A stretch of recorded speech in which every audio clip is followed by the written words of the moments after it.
guys, welcome to my channel. This is Marianne. How are you all going? Today I'm doing my very first Q&A, and I also want to talk to you about something that I read on Facebook from my friend Angie Hibernation Stitcher. But first I'm going to talk to you about Q&A. Now today's Q&A, you can just look at my pretty lounge room. You won't see my face today. I haven't got nothing to show, but I just wanted to give you a view. This is my Christmas tree, my lounge room. Skittles is in the corner, as you can see. Yeah, the backdrop that you see behind the TV I got from AliExpress. They're called wall tapestries. They come in all sizes, shapes, not shapes, all sizes, anything from waterfalls to dinosaurs walking out of walls to anything, and I absolutely love them. I have a Christmas one to go across that wall, but of course my husband needs to put it up, and so at the moment I've just got the beach, which is a very pretty view and it's very soothing and I love it. So this is my Christmas tree. It's all white and red, and yeah, mostly white with hints of red. So yeah, so you're just going to see this in the next few minutes while I talk to you about some questions and answers, and something about that I saw on Angie the Hibernation Stitcher's Facebook post and Instagram, but it's a tag brought up by the stitching community as well. So let's see what I have.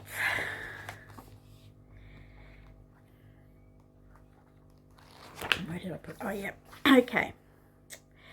Random Stitcher asked, am I going to complete Kiss the Snowman?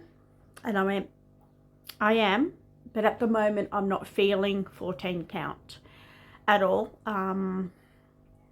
I have always been, originally I was always a full coverage stitcher. My main stitching I used to be Hayes, Heaven and Earth Designs. I wouldn't get any more than a page done, but you know. So those are the kind of stitches I am drawn to, and I'm loving the 11 count printed full coverage. And I do have some Joy Sunday 14 count full coverage, but I will complete Kiss the Snowman, but it won't be for a while.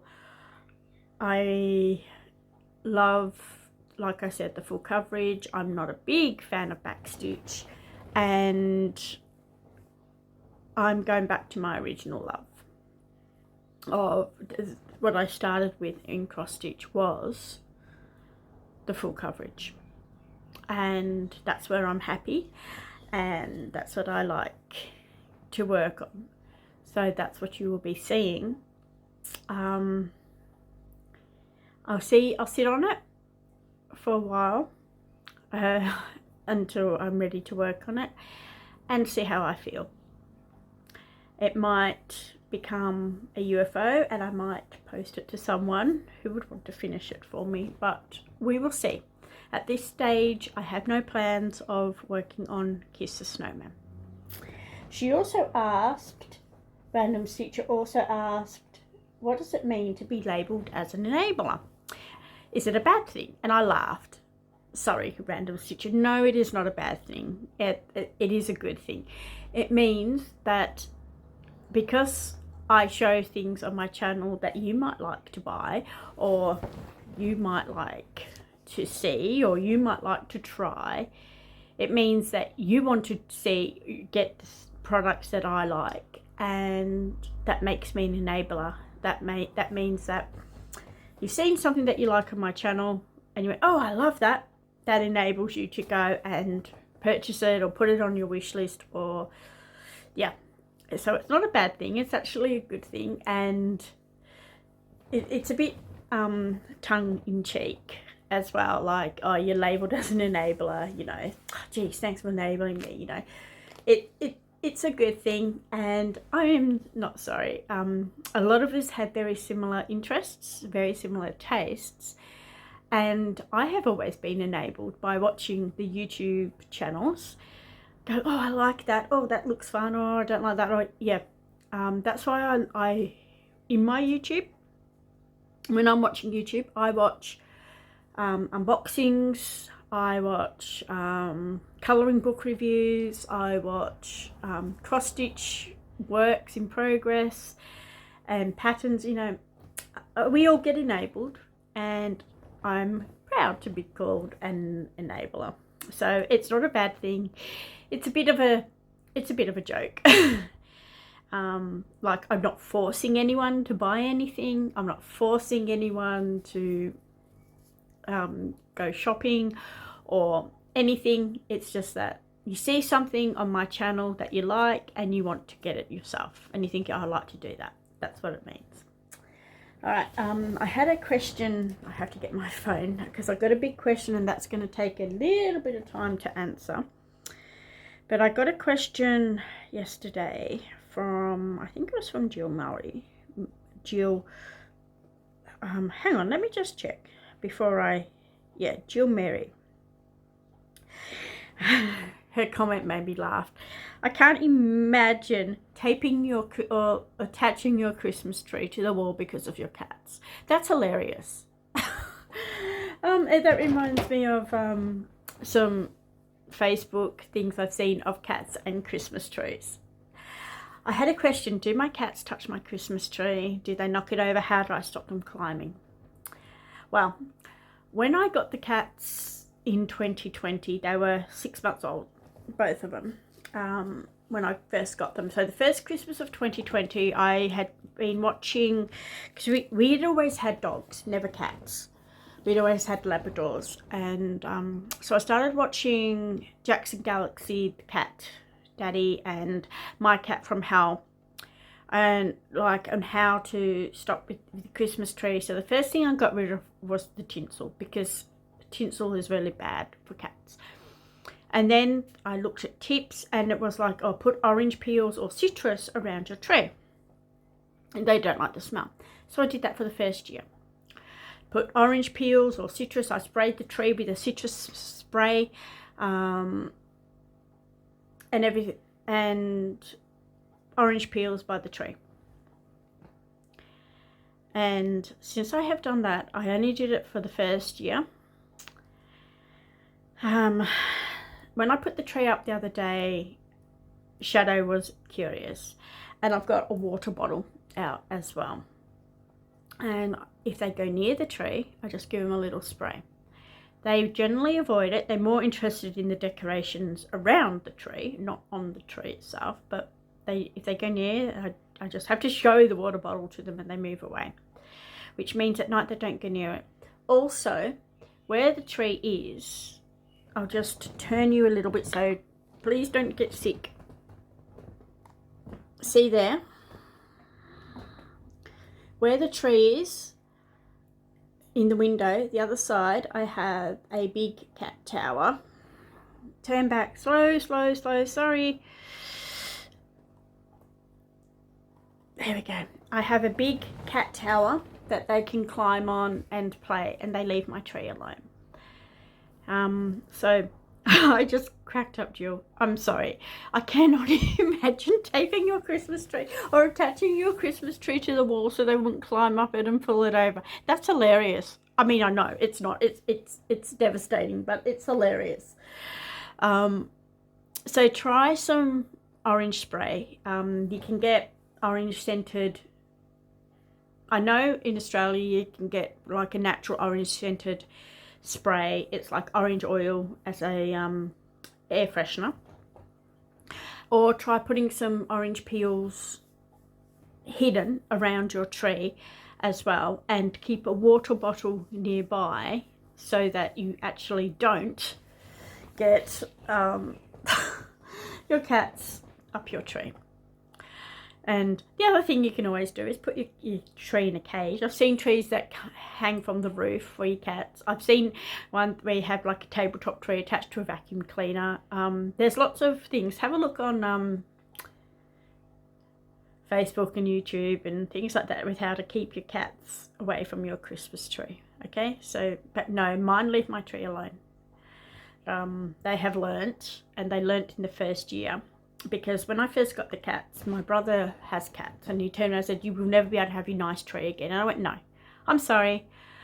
No, I cannot not have a really nice Christmas tree and everything else. My cats will learn, and they have. And my cats might not be like your cats, and your cats might be a bit more determined, but a little bit of patience and perseverance, and they get the message pretty quickly. So yeah, I'm sorry, Jill, that comment just made me laugh, having to tape your tree to the wall. That's crazy, but it's a good idea as well. All right, the last couple of questions I had was from Always Be Yourself. She's getting into the adult colouring, and she wanted to know, do I follow the colour key on the book when it's the colour key for the colour by number? Do I follow it on the page where the colours are, or on the back? I always follow it on the page. The back colours are colours that have been printed, and so you will never match those colours. It is really difficult to match the printed colours on a colouring book to colours that you have in your colouring sets.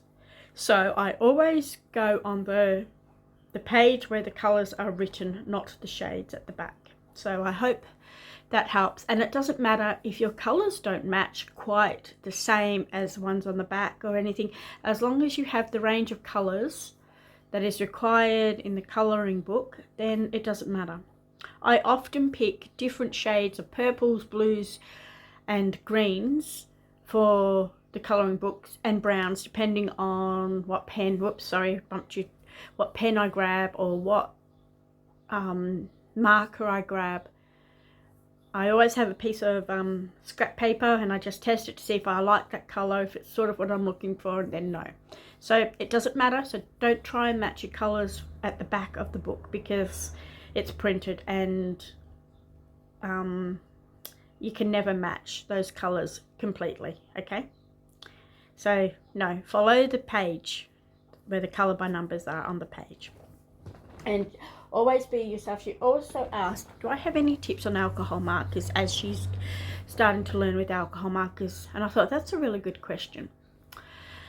Alcohol markers are very different than water-based markers. They dry very fast and they're very juicy. They're very saturated in their colour. So when you are using alcohol markers, you need to not put down, you don't need to stop and start. What I mean by that is that you need to colour the section in one go, because if it dries, it will leave lines, because it dries super fast and it will leave lines. So let's say you're colouring, I don't know, a star, and you start in the middle. You need to colour it all quickly within one go. And also with alcohol markers, because they spread, and depends on the paper, like most of the colouring books you get off Amazon are a little bit better than printer paper, and alcohol markers, they absorb alcohol markers, so they spread, they bleed out. So also don't go right to the edges of where you are colouring with the alcohol markers. And generally both alcohol markers have two tips. One is a fine nib, one is and the other side is either a chisel tip or like a paintbrush tip, depending on what brand of alcohol markers you get. Always use the bigger nib for bigger areas. It puts more ink down in a quicker way, and that way you're not left with lines. Don't outline. Sorry about that, someone was at the door. Okay, so what was I saying? Yeah, don't outline an area and then colour in the middle. Do it all in one go. And yeah, so also if your alcohol markers are like sticking to the page like that, like it's not flowing and the ink is, you hear this it's like a scratchy noise. then your alcohol marker is running out. Okay, you'll know when they start to run out, because they make this like a squeaky noise, and you know that the ink is going to be gone very soon. So I hope those tips help.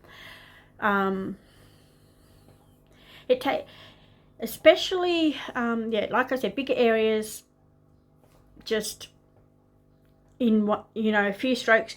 You can either color in one direction, like when I color generally long ways, not horizontal. You can just, each time you can do lines, you can go round in lines, but the trick is not to go over alcohol markers. Let it a bit dry and then come back, otherwise you're going to get your lines. Alcohol markers also blend really well, so you can use your alcohol markers to blend in areas that you want to blend in and everything else. There's some really good alcohol marker tips and videos on YouTube, so just do a YouTube search for how to use alcohol markers. They can show you. That would probably help you as well. But those are the tips that I use for the alcohol markers. Oh, and the other thing is also, because they bleed through, you're going to get bleed through onto the next page. So when you are using alcohol markers, you're going to need a few sheets of paper or some cardstock or some plastic, even not glad wrap, the baking paper works well as well between the pages, otherwise you're going to get the bleed through. And they always leave a bleed through on the reverse side of the colouring. So if you've got a double-sided book that you want to use your alcohol markers in, make sure you don't like the picture on the other side, because it will be ruined, because the alcohol markers will bleed through. It's alright if you've got a single-sided book, or if you've got a double-sided book and you like the pictures, you can order 2 copies of the same book, and that way you can colour the pictures, all of them that you like, and you can use your alcohol markers. People use alcohol markers a lot with pencils. They use alcohol markers as a base because they're very fast, very easy flowing. And then you can shade with your pencils, you can shade with your gel pens. Gel pens go fantastic over alcohol markers. They're really smooth and makes them a lot easier to colour an area, a bigger area, quicker with gel pens with alcohol markers. You can use your fine liners with alcohol markers. Like I said, you can blend with them. They're a lot of fun.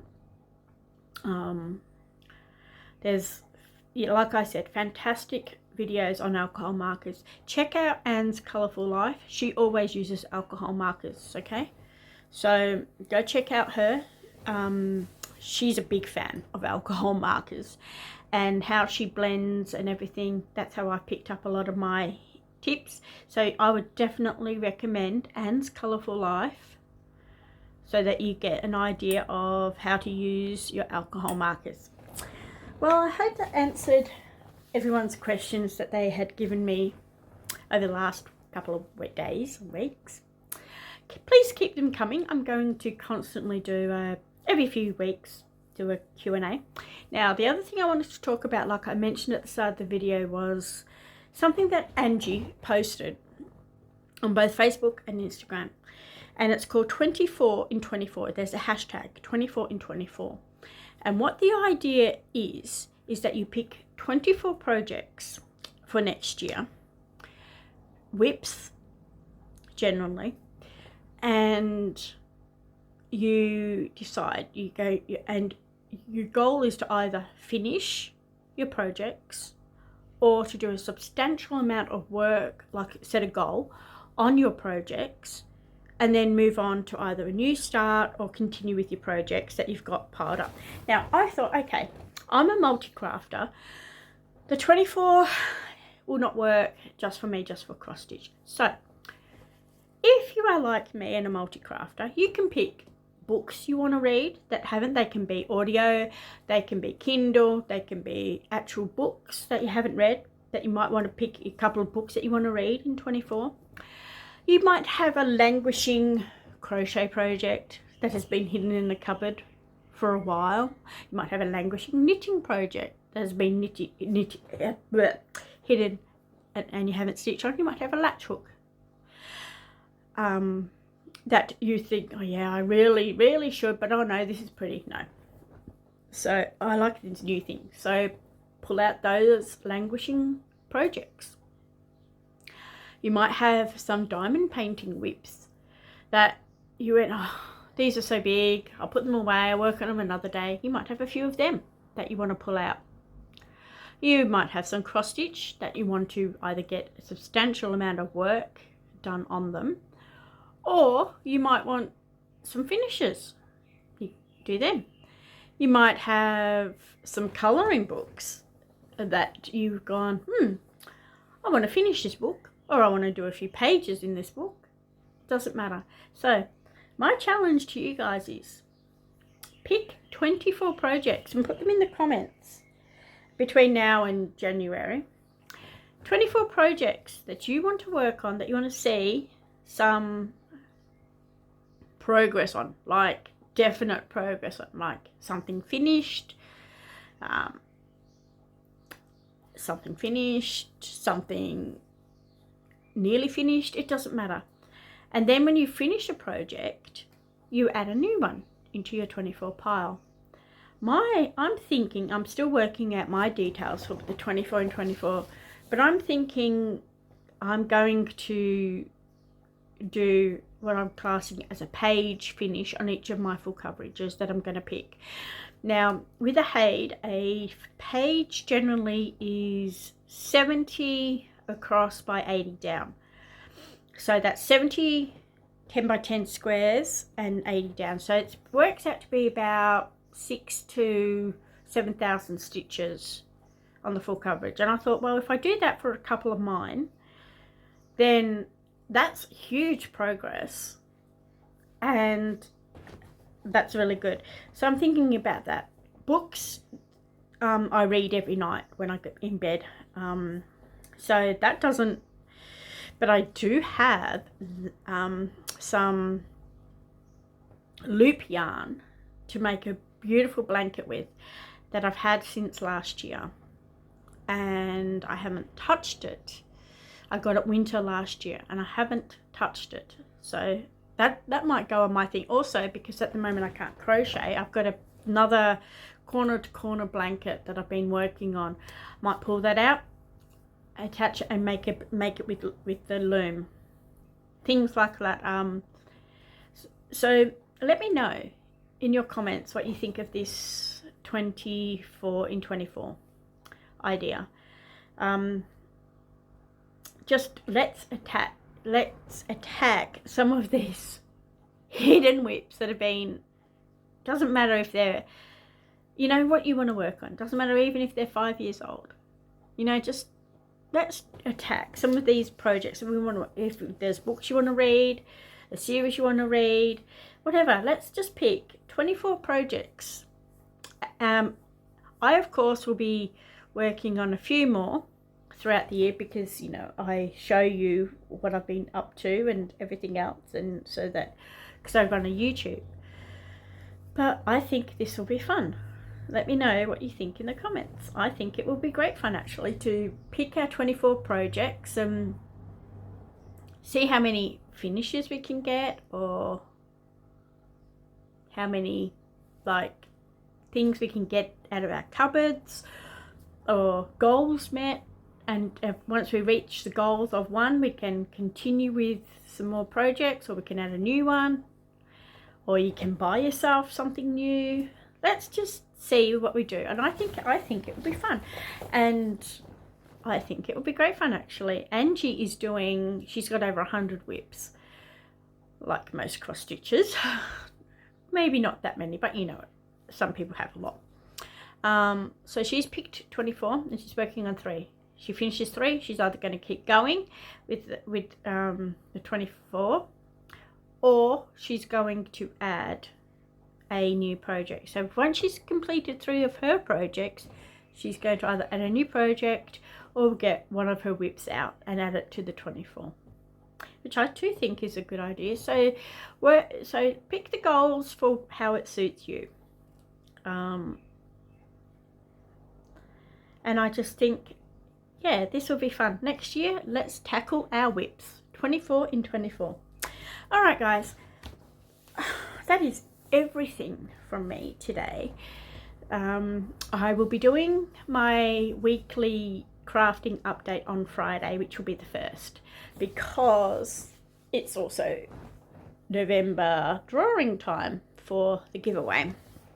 So that will happen on the 1st.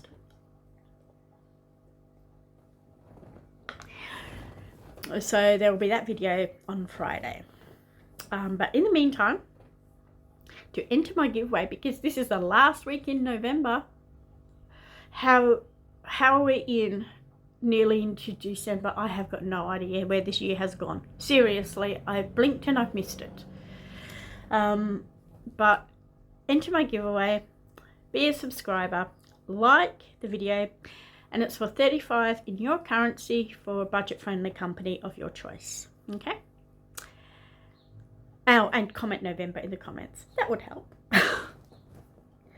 Alright guys, I hope you've enjoyed the view of my lounge room and my Christmas tree today. Everyone, take care.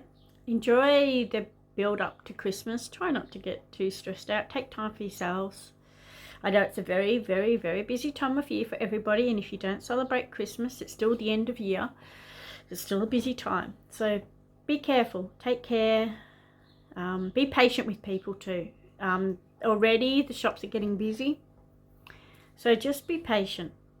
People are rushing around, everyone's busy, and just take time for the small things, okay? And enjoy the build up, enjoy this season, okay? Alright guys, I will talk to you guys on Friday, unless I have I don't think I have anything coming before then. So I'll see you guys on Friday. Take care, enjoy your crafting, and think about the 20 in 24, and I would love to see your projects. And when you have decided the 20 in 24, send me emails, okay, with photos so that I can see, and I'll put them up next year when I do my plans for 20 in 24. I'm still thinking about mine. I don't know what I'm going to do yet. Alright, don't forget to enter the giveaway. That's everything. I'm just waffling now. Keep the questions coming too. This was fun. I enjoyed doing a different type of video. Alright guys, take care. Have fun crafting, and I'll talk to you soon. Okay, bye.